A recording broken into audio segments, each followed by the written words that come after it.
ಇದು ಮಣಿಪುರದ ಬಗ್ಗೆ ಮಾತಾಡಿ ಅಂಥೇಳಿ ಮಣಿಪುರದ ಅಂದರೆ ಇನ್ನರ್ ಮಣಿಪುರ MP ಅಂಗೋಂಚಾ ಮಾತನಾಡಿದ್ರು. ಈ ವಿಚಾರದ ಬಗ್ಗೆ ಏನಾದರೂ ನರೇಂದ್ರ ಮೋದಿ ಅವರು ಮಾತಾಡ್ತಾರೇನೋ, ಬೆಲೆ ಏರಿಕೆ ಬಗ್ಗೆ ಮಾತಾಡ್ತಾರೇನೋ, ಉದ್ಯೋಗದ ಬಗ್ಗೆ ಮಾತಾಡ್ತಾರೇನೋ, ನೋಟ್ ಬ್ಯಾನ್ ಬಗ್ಗೆ ಮಾತಾಡ್ತಾರೇನೋ, ಅನೇಕರು ಪ್ರಶ್ನೆ ಕೂಡ ಕೇಳ್ತಾ ಇದ್ರು ಇದ್ರ ಬಗ್ಗೆ. ಇದರ ನಡುವೆಯೇ ಮಣಿಪುರದ ಬಗ್ಗೆನೂ ಮಾತಾಡಿ ಅಂತ ಕೇಳಿದರು. ಆದರೆ ನರೇಂದ್ರ ಮೋದಿಯವರು ಮಣಿಪುರದ ಬಗ್ಗೆ ಮಾತನಾಡುವ ಗೋಜಿಗೆ ಹೋದಂತೆ ಕಾಣಿಸ್ತಾ ಇಲ್ಲ. ಲೋಕಸಭೆಯಲ್ಲಿ ನರೇಂದ್ರ ಮೋದಿಯವರು ಮಾತನಾಡಲಿಕ್ಕೆ ಎದ್ದಾಗ ಈ ವಿರೋಧ ಪಕ್ಷಗಳ ಬಾಯಿ ಮುಚ್ಚಿಸ್ಬಿಡ್ತಾರೆ ಇವತ್ತು ನರೇಂದ್ರ ಮೋದಿಯವರು. ಅವರಂತೂ ಬಿಡಲ್ಲ, ಒಳ್ಳೆಯ ಮಾತುಗಾರರಿದ್ದಾರೆ ನರೇಂದ್ರ ಮೋದಿಯವರು, ಇಂಥದಕ್ಕೆ ಸೊಪ್ಪು ಹಾಕಲ್ಲ ಅಂತ ಗೆಸ್ಸಿತ್ತು. ಆದರೆ ಇವತ್ತು ಯಾವ ವಿಷಯವನ್ನು ಪ್ರಸ್ತಾಪ ಮಾಡಿ ಅಂತ ವಿಪಕ್ಷಗಳು ಕೇಳ್ತಾ ಇವೆಯೋ ಆ ವಿಷಯದ ಬಗ್ಗೆ ನರೇಂದ್ರ ಮೋದಿಯವರು ಮಾತಾಡ್ತಾ ಇಲ್ಲ. ಲೋಕಸಭೆಯಲ್ಲಿ ನರೇಂದ್ರ ಮೋದಿಯವರು ತಮ್ಮ 10 ವರ್ಷಗಳ ಸಾಧನೆಯ ಬಗ್ಗೆ ಮಾತನಾಡ್ತಾ ಇದ್ದಾರೆ. ವಿರೋಧ ಪಕ್ಷಗಳ ಪ್ರಶ್ನೆಗಳಿಗೆ ಚಕಾರ ಎತ್ತುತ್ತಾ ಇಲ್ಲ ಪ್ರಧಾನಮಂತ್ರಿ ನರೇಂದ್ರ ಮೋದಿಯವರು. ಕೇವಲ ಸಾಧನೆಗಳ ಗುಣಗಾನ ಮಾಡಿಕೊಂಡು ಕೂತಿದ್ದಾರೆ ಅವರು.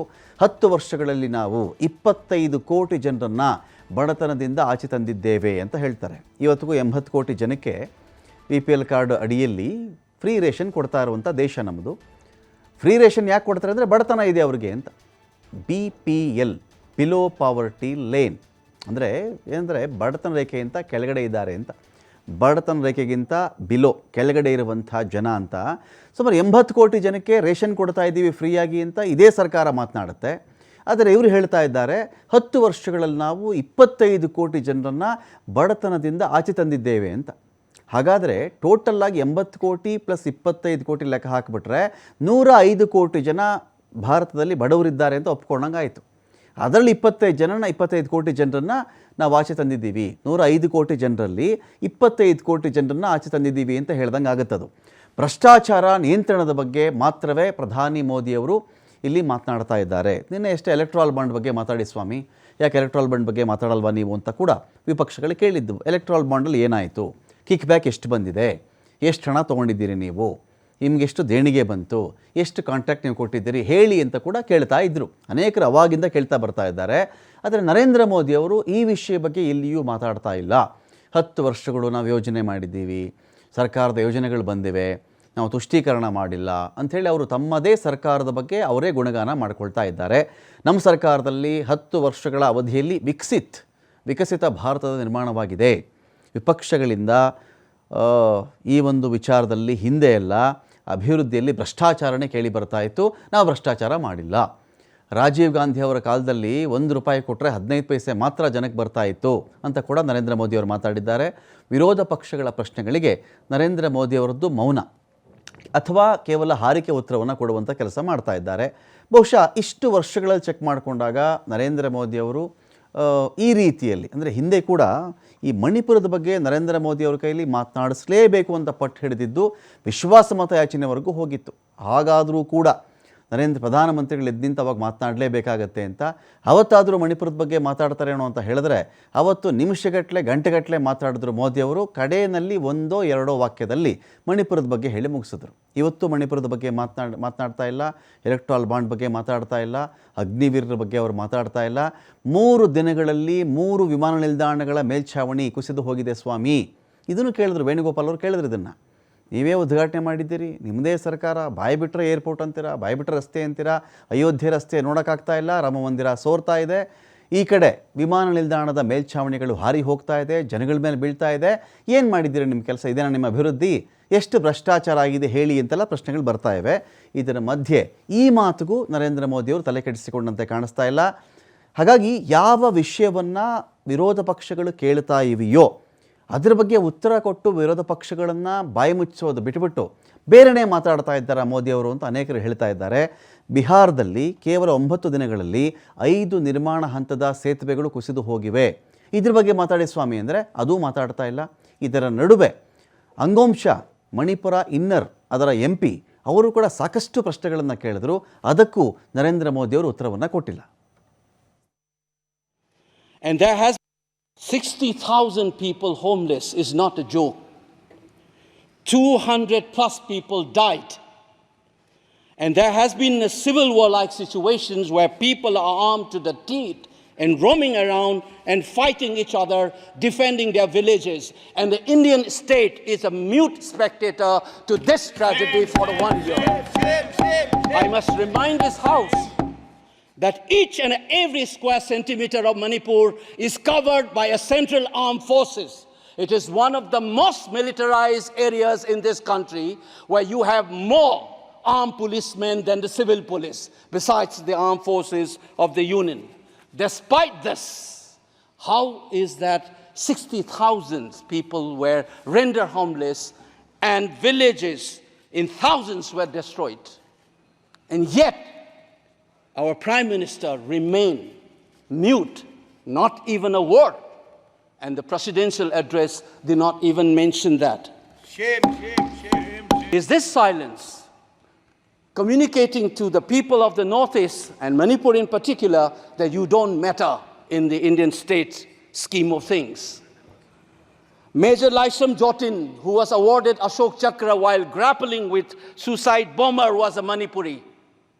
Who was awarded Ashok Chakra, you are dishonoring his own state. Major Ngangom. ಮಣಿಪುರದಲ್ಲಿ ಅಶೋಕ ಚಕ್ರ ಪಡ್ಕೊಂಡಂಥ ಜನ ಇದ್ದಾರೆ, ವೀರ ಚಕ್ರ ಪಡ್ಕೊಂಡಂಥ ಜನ ಇದ್ದಾರೆ, ದೇಶಕ್ಕೆ ಒಲಿಂಪಿಕ್ ಲೆವೆಲಲ್ಲಿ ಮೆಡಲ್ ತಂದಂಥವ್ರು ಇದ್ದಾರೆ. ಇಷ್ಟೆಲ್ಲ ಜನ ಇದ್ದರೂ ಕೂಡ ಇಷ್ಟೆಲ್ಲ ಜನರಿಗೆ ಅಗೌರವವನ್ನು ತೋರಿಸ್ತಾ ಇದ್ದಾರೆ ಮೋದಿಯವರು. ಮಣಿಪುರದಲ್ಲಿ 200ಕ್ಕಿಂತ ಹೆಚ್ಚು ಜನಗಳ ಕೊಲೆ ಆಗಿಬಿಟ್ಟಿದೆ. ಇಲ್ಲಿ 60,000 ಜನ ನಿರಾಶ್ರಿತರಾಗಿದ್ದಾರೆ. ಇವತ್ತಿಗೆ ನಾಗರಿಕ ದಂಗೆ ಅಂತ ಸನ್ನಿವೇಶ ಮಣಿಪುರದಲ್ಲಿ ನಿರ್ಮಾಣವಾಗಿದೆ. ಹೇಳಿ, ಮಣಿಪುರ ಇದೇ ದೇಶದ ಭಾಗವಾಗಿದೆಯಾ ಇಲ್ವಾ? ಯಾಕಿಷ್ಟು ನಿರ್ಲಕ್ಷ್ಯವನ್ನು ನೀವು ಮಾಡ್ತಾ ಇದ್ದೀರಾ? ನಿಮಗೆ ಮಣಿಪುರ ಬೇಕಾಗಿಲ್ವಾ? ನಾಗರಿಕ ದಂಗೆ, ಅವನವನ ಊರು, ಅವನವನ ಮನೆಯನ್ನು ಅವನೇ ಯಾವುದೋ ಆಯುಧ ಹಿಡಿದುಕೊಂಡು ಅವನೇ ರಕ್ಷಣೆ ಮಾಡಿಕೊಳ್ಳುವಂಥ ಪರಿಸ್ಥಿತಿ ಬಂದಿದೆ. ನಿಮಗೆ ಯಾರಿಗೂ ಮಣಿಪುರದ ಬಗ್ಗೆ ಕಾಳಜಿ ಇಲ್ವಾ? ಬನ್ನಿ ಕರ್ಕೊಂಡು ಹೋಗ್ತೀನಿ, ನಾನು ತೋರಿಸ್ತೀನಿ, ಯಾಕೆ ನೀವು ಮಾತಾಡ್ತಿಲ್ಲ ಅಂತ ಕೂಡ ಅಂಗೋಂಶ ಇಲ್ಲಿ ಕೇಳ್ತಾ ಇದ್ರು. ಇದೀಗ ಸಂತೋಷ ಸಾಕಷ್ಟು ವಾಗ್ಬಾಣಗಳು ಬರ್ತಾ ಇದೆ. ಬಹುಶಃ ನರೇಂದ್ರ ಮೋದಿಯವರ 10 ವರ್ಷಗಳ ಲೋಕಸಭಾ ಅವಧಿಯಲ್ಲಿ ಈ ತರಹದ ಸನ್ನಿವೇಶವನ್ನು ಅವರು ಯಾವತ್ತೂ ಫೇಸ್ ಮಾಡೇ ಇರಲಿಲ್ಲ ಅಂತ ಕಾಣುತ್ತೆ. ದೊಡ್ಡ ಬಹುಮತ ಇತ್ತು, ಏನು ಮಾತನಾಡಿದ್ರು ನಡೀತಾ ಇತ್ತು. ಸಾಕಷ್ಟು ಸಂಖ್ಯೆಯಲ್ಲಿ ನರೇಂದ್ರ ಮೋದಿಯವರ ಪರವಾಗಿ ಸಂಸದರು ಎದ್ದು ನಿಂತ್ಕೊಳ್ತಾ ಇದ್ದರು. ಆದರೆ ಈ ಬಾರಿ ವಿರೋಧ ಪಕ್ಷಗಳು ಒಂದು 20-30 ಸಂಸದರು ಆ ಕಡೆ ಈ ಕಡೆ ಆಗಿದ್ದು ಬಿಟ್ಟರೆ ಸಮ ನಿಂತ್ಕೊಳ್ತಾರೆ. ಒಂದು ಮತ್ತು ಎತ್ತುತ್ತಾ ಇರತಕ್ಕಂಥ ಪ್ರಶ್ನೆಗಳಿದೆಯಲ್ಲ, ಅಕಾರ್ಡಿಂಗ್ ಟು ರೂಲೇ ಮಾತಾಡ್ತಾ ಇದ್ದಾರೆ ಅಂತ ನಾನು ಭಾವಿಸಿದ್ದೀನಿ.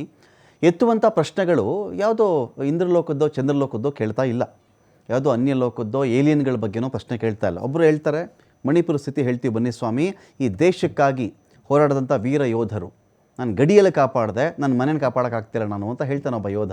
ವೀರ ಚಕ್ರ ಪಡ್ಕೊಂಡ, ಅಶೋಕ ಚಕ್ರ ಪಡ್ಕೊಂಡ, ಒಲಿಂಪಿಕ್ಕಲ್ಲಿ ಬೇರೆ ಬೇರೆ ಕಡೆಗಳಲ್ಲಿ ಮೆಡಲ್ ತಂದಂಥವ್ರು ಇದ್ದಾರೆ. ಅವರು ಮೇರಿಕೊಮ್ಮಿಂದನೂ ಕೂಡ ಶುರು ಮಾಡ್ಕೊಂಡಿದ್ದಾರೆ. ನಮ್ಮದಲ್ಲಿ ಒಂದು 60,000 ಜನ ಮನೆ ಕಳ್ಕೊಂಡ್ರು, ಆಶ್ರಯ ಕಳ್ಕೊಂಡ್ರು. ಅವ್ರ ಬಗ್ಗೆ ಕಾಳಜಿ ಇಲ್ಲ ಇವ್ರಿಗೆ.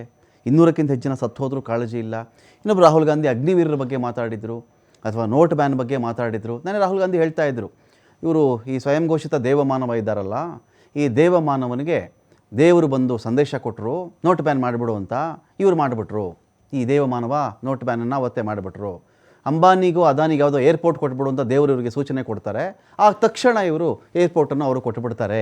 ಈ ತರಹದ ದೇವರಿಂದ ಸೃಷ್ಟಿಸಲ್ಪಟ್ಟಂಥ ಮಾನವ ಇವರು ಅಂತ ಕೇಳ್ತಾ ಇದ್ದರು. ಇನ್ಯಾರೋ ನೋಟ್ ಬ್ಯಾನ್ ಹೇಳ್ತಾರೆ, ಮಣಿಪುರದ ಬಗ್ಗೆ ಮಾತಾಡ್ತಾರೆ, ಅಗ್ನಿವೀರ ಅಂತ ಮಾತಾಡ್ತಾರೆ, ಸಮಸ್ಯೆ ಬಗ್ಗೆ ಮಾತಾಡ್ತಾರೆ. ಬಟ್ ನರೇಂದ್ರ ಮೋದಿಯವರು ಟು ದಿ ಪಾಯಿಂಟ್ ಇವತ್ತಿನ ಈ ಒಂದು ಸೆಷನ್ನಲ್ಲಿ ವಿಷಯಕ್ಕೆ ಬಂದು ಮಾತಾಡ್ತಾ ಇಲ್ವಾ ಅಂತ. ರಮಾಕಾಂತ್, ಪ್ರಮುಖವಾಗಿ ಇವತ್ತಿನ ಸೆಷನ್ನಲ್ಲಿ, ಅದರಲ್ಲೂ ಕೂಡ ಅಧಿವೇಶನದಲ್ಲಿ ಪ್ರಧಾನಿ ನರೇಂದ್ರ ಮೋದಿಯವರು ಸಾಕಷ್ಟು ವಿಚಾರಗಳಿಗೆ ಸಂಬಂಧಪಟ್ಟಂತೆ ಮಾತನಾಡ್ತಾರೆ. ವಿಪಕ್ಷಗಳ ಒಂದು ಪ್ರಶ್ನೆಗಳಿಗೆ ಉತ್ತರ ಕೊಡ್ತಾರೆ ಅಂತ ಎಲ್ಲರೂ ಕೂಡ ಭಾವಿಸ್ಕೊಂಡಿದ್ರು. ಆದರೆ ಪ್ರಧಾನಿ ನರೇಂದ್ರ ಮೋದಿಯವರು 10 ವರ್ಷದಲ್ಲಿ ಕೆಲವು ಸಾಧನೆಗಳನ್ನು ಏನು ಮಾಡಿದ್ದೀನಿ ಅಂತ ಹೇಳೋದನ್ನು ಬಿಟ್ಟರೆ ಬೇರೆ ಯಾವುದೇ ರೀತಿಯಾದಂತಹ ಒಂದು ಫ್ಯಾಕ್ಟನ್ನು ಇಡುವಂತಹ ಕೆಲಸವನ್ನು ಇವತ್ತು ಮಾಡಲೇ ಇಲ್ಲ. ಅದರ ಜೊತೆಗೆ ಮಣಿಪುರದ ವಿಷಯಕ್ಕೆ ಸಂಬಂಧಪಟ್ಟಂತೆ ನಿರಂತರವಾಗಿ ಘೋಷಣೆಗಳನ್ನು ಕೂಗಲಾಗ್ತಾ ಇದೆ. ಮಣಿಪುರದ ಹೆಸರನ್ನ ಹೇಳ್ಕೊಂಡು ಪ್ರಧಾನಿ ನರೇಂದ್ರ ಮೋದಿ ಮಣಿಪುರದ ಹೆಸರನ್ನ ತೆಗೆದುಕೊಳ್ಳಬೇಕು ಅನ್ನೋ ಕಾರಣಕ್ಕೋಸ್ಕರ ಸಾಕಷ್ಟು ಪ್ರಯತ್ನಗಳು ಕೂಡ ನಡೀತಾ ಇದೆ. ಆದರೆ ಇದ್ಯಾವುದು ಕೂಡ ಪ್ರಧಾನಿ ನರೇಂದ್ರ ಮೋದಿ ಅವರ ಮೇಲೆ ಪ್ರಭಾವ ಬೀರ್ತಾ ಇಲ್ಲ. ಇನ್ನು ಅದೇ ರೀತಿಯಾಗಿ ಪ್ರಧಾನಿ ನರೇಂದ್ರ ಮೋದಿಯವರು, ನಾವು 2014ರ ನಂತರ ಏನು ಪ್ರಧಾನಿ ನರೇಂದ್ರ ಮೋದಿಯವರಿದ್ದರು, ಆ ಪ್ರಧಾನಿ ನರೇಂದ್ರ ಮೋದಿಯವರು ಅದೇ ರೀತಿಯಾಗಿ 2024ರಲ್ಲಿ ಅಧಿವೇಶನದಲ್ಲಿ ಈಗ ನಿಂತ್ಕೊಂಡು ಮಾತಾಡ್ತಾ ಇರುವಂತಹ ಪ್ರಧಾನಿ ನರೇಂದ್ರ ಮೋದಿಯವರು, ಈ ಎರಡರಲ್ಲೂ ಕೂಡ ವ್ಯತ್ಯಾಸವನ್ನು ನೋಡಿದ್ರೆ ಅಜಗಜಾಂತರವಾದಂತಹ ಒಂದು ವ್ಯತ್ಯಾಸ ಕಾಣಲಿಕ್ಕೆ ಸಿಗ್ತಾ ಇದೆ. ಮೊದಲೆಲ್ಲ ಪ್ರಧಾನಿ ನರೇಂದ್ರ ಮೋದಿಯವರು ಮಾತನಾಡ್ತಾ ಇರಬೇಕಾದ್ರೆ ದೇಶದ ಜನರಿಗೆ ನಿಜವಾಗ್ಲೂ ಕೂಡ ಒಂದು ದೈವ ಭಾವನೆ ಕಾಡ್ತಾ ಇತ್ತು. ನಮ್ಮ ನೋವನ್ನು ಪರಿಹರಿಸೋದಕ್ಕೆ ಒಬ್ಬ ಮಹಾನ್ ನಾಯಕ ಅನ್ನುವಂತಹ ಒಂದು ಭಾವನೆ ಬರ್ತಾ ಇತ್ತು ಅಂತ ಹೇಳಿದರೂ ಕೂಡ ತಪ್ಪಾಗ್ಲಿಕ್ಕಿಲ್ಲ. ಅದೇ ರೀತಿಯಾಗಿ ಇವತ್ತು ಮಣಿಪುರದ ಜನ ನೋಡಿ, ಮಣಿಪುರದಲ್ಲಿ ಇವತ್ತು ಅಂಗೋಮ್ ಚಾ ಮಾತ್ರ ಮಾತನಾಡಿರಲಿಲ್ಲ. ಇವರು ಮಾತಾಡಿದ್ದು ಯಾರಪ್ಪ ಇವತ್ತು ಅಂತಂದರೆ ಮಣಿಪುರದ ಜನನೇ ಇವತ್ತು ಅಧಿವೇಶನದಲ್ಲಿ ನಿಂತ್ಕೊಂಡು ಪ್ರಧಾನಿ ನರೇಂದ್ರ ಮೋದಿ ಅವ್ರನ್ನ ಪ್ರಶ್ನೆ ಮಾಡಿದ್ದಾರೆ ಅಂತ ಹೇಳಿದ್ರು ಕೂಡ ತಪ್ಪಾಗೋದಿಲ್ಲ. ನೋಡಿ, ಬಿಜೆಪಿಯ ಸಂಸದರು ಕೂಡ ಇದ್ರು. ಬಿಜೆಪಿ ಸಂಸದರು ಕೂಡ ಕಳೆದ ಬಾರಿ ಅಧಿವೇಶನದಲ್ಲಿ ಇದ್ರು, ಮಣಿಪುರದಿಂದ ಗೆದ್ದು ಬಂದವರಿದ್ರು. ಆದರೆ ಯಾರೊಬ್ಬರು ಕೂಡ ಮಣಿಪುರದ ವಿಷಯಕ್ಕೆ ಸಂಬಂಧಪಟ್ಟಂತೆ ಅಧಿವೇಶನದ ಮುಂದೆ ಪ್ರಸ್ತಾಪ ಮಾಡುವಂತಹ ಕೆಲಸವನ್ನ ಮಾಡಲಿಲ್ಲ. ಅದೇ ರೀತಿಯಾಗಿ ಪ್ರಧಾನಿ ನರೇಂದ್ರ ಮೋದಿ ಅವರು ಮಣಿಪುರದಲ್ಲೂ ಕೂಡ ಚುನಾವಣೆಯನ್ನು ಎದುರಿಸಲಿಲ್ಲ. ಅದೇ ರೀತಿಯಾಗಿ ಜಮ್ಮು ಕಾಶ್ಮೀರದಲ್ಲಿ, ಲಡಾಖ್ನಲ್ಲೂ ಕೂಡ ಚುನಾವಣೆಯನ್ನು ಎದುರಿಸಲಿಲ್ಲ.